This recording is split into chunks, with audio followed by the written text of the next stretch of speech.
Muchas gracias, señor presidente. En el año 1995, yo había ingresado a la Junta Departamental y me tocó ser presidente de la Junta. Y en ese año, Fidel Castro visitó Uruguay, por segunda vez. Tuve el honor y la responsabilidad de representar a la Junta Departamental en la Intendencia de Montevideo en la entrega de llaves al comandante Castro. Imagínese la situación, señor presidente. Porque más allá de las opiniones que uno pueda tener, era un referente a nivel mundial que estaba frente a mí. Obviamente mi intervención no era importante. Lo importante era escucharlo a él y al intendente Arana. Me dieron unos minutos para hacer una intervención en nombre de la Junta Departamental. Entre las cosas que dije que a los amigos no se les palmea la espalda y se les dice que está todo bien.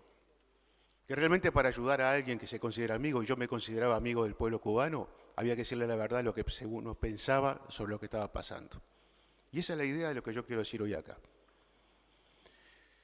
Mire, señor presidente, soy parte de una generación que tuvo el impacto de la Revolución Cubana en su formación política.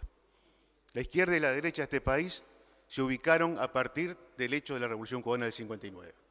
Y aún los efectos están. Pero los años también van moderando críticas y entusiasmos. Van haciendo ver una visión más allá de lo sentimental. Se trata de ser lo más racional y objetivo posible. Yo, señor presidente, desde esta banca, nunca voy a defender que no se ejerzan los derechos humanos en su totalidad. Creo en la democracia, que siempre será imperfecta, pero creo en la democracia. Y creo que en Cuba no hay democracia, como yo la concibo. Y como la concibe mi fuerza política, el Frente Amplio. Podremos tener matices respecto a lo que sucede y las consecuencias de por qué, o las causas de por qué suceden las cosas que suceden en Cuba. Pero sobre la democracia tenemos una sola opinión. Y la reivindicamos en la acción. La reivindicamos con la sangre de los compañeros y las compañeras que se levantaron para defenderla cuando acá la democracia fue avasallada. Así que no tenemos que darle credenciales a nadie de lo que el Frente Amplio piensa sobre la libertad y la democracia. Eso para aclarar algún punto. Yo creo que los pueblos se deben movilizar y no deben ser reprimidos por la movilización. Sin ingenuidad también, ¿eh? Porque el bloqueo existe, no es una mentira. Y si alguien cree que es una mentira, que le vaya a explicar a los 185 países que en la ONU votaron una nueva condena al bloqueo. No me lo expliquen a mí ni al diputado Viera, explíquenselo a la ONU. El bloqueo existe. Y nadie dudará de que existe la injerencia de Estados Unidos en la política interna de Cuba, no desde ahora, desde siempre. Pero el pueblo cubano, o una parte del pueblo cubano, se movilizó, y yo reivindico que lo haya hecho. Y estoy en contra de la represión de cualquier manifestación pacífica.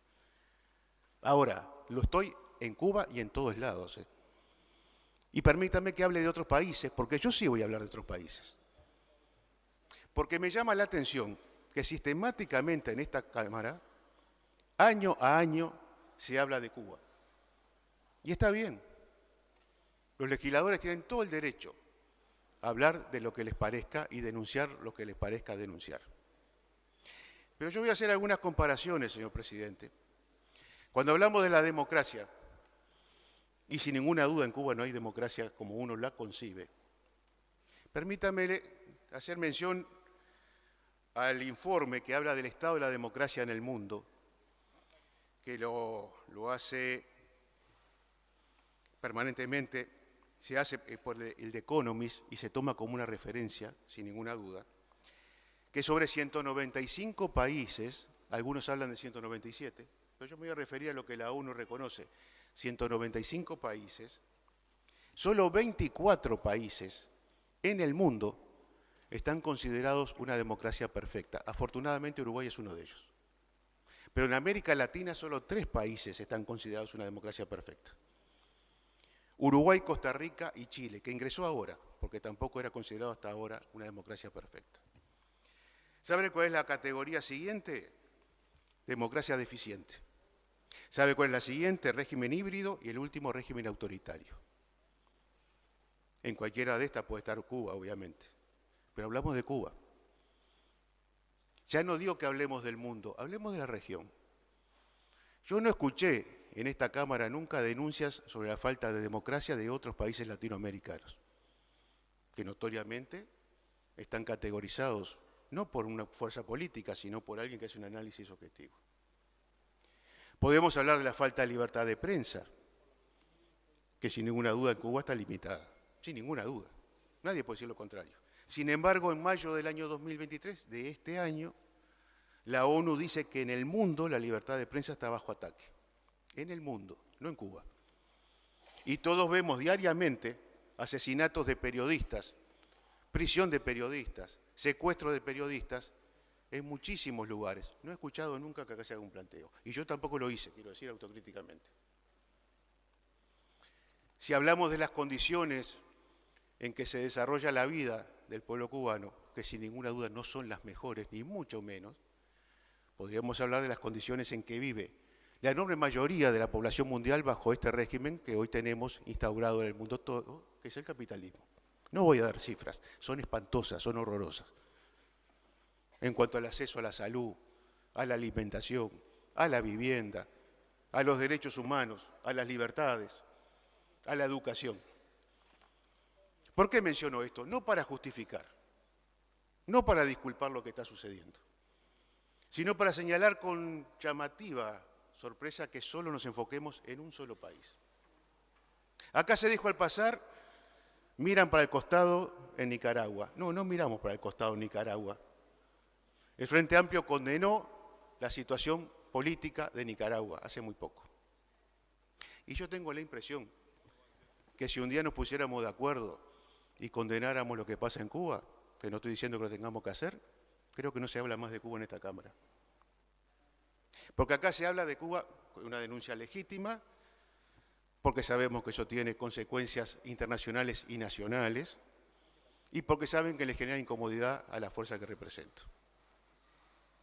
Y no estoy juzgando intenciones, pero acá hay una historia, por lo menos del 2005 a la fecha. Y hemos visto desde dónde surgen las denuncias permanentes sobre Cuba, desde dónde surgen los temas relacionados con la Revolución Cubana y con el Estado cubano. Para que quede claro, señor presidente, uno se crió con el impacto de la Revolución Cubana en su vida estudiantil y en su vida madura. Tengo un enorme cariño por el pueblo cubano. Agrego, tengo una enorme admiración por el pueblo cubano. Tengo grandes diferencias con el régimen cubano, con el gobierno cubano. Hay circunstancias políticas particulares, sin ninguna duda.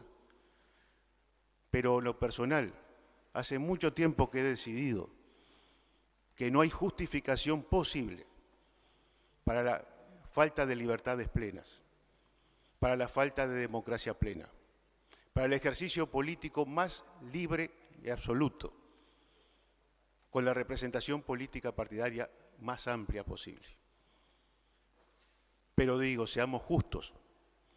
Y cuando se señala con el dedo a una república centroamericana, espero que tengamos la misma coherencia para no ir a visitar con delegaciones oficiales a regímenes donde indudablemente la falta de libertades son brutales, donde los derechos humanos son violados permanentemente. Pero tal vez, porque las circunstancias económicas lo justifiquen, allí sí vamos y no decimos una palabra de lo que ahí pasa. La coherencia, señor presidente, es lo que hace real y cierta las posiciones políticas respecto a lo que hoy estamos discutiendo. Y lamentablemente no todos hemos sido coherentes en ese sentido. Apuntar con el dedo a un país pequeño es fácil. Apuntar con el dedo a una economía que es fundamental para el país y que es una dictadura también, no solo es difícil, directamente no lo hacemos y ahí sí miramos para el costado. Por eso, señor presidente, para que quede bien clara mi posición, no respaldo lo que está pasando en Cuba desde el gobierno, respaldo al pueblo cubano. Muchas gracias.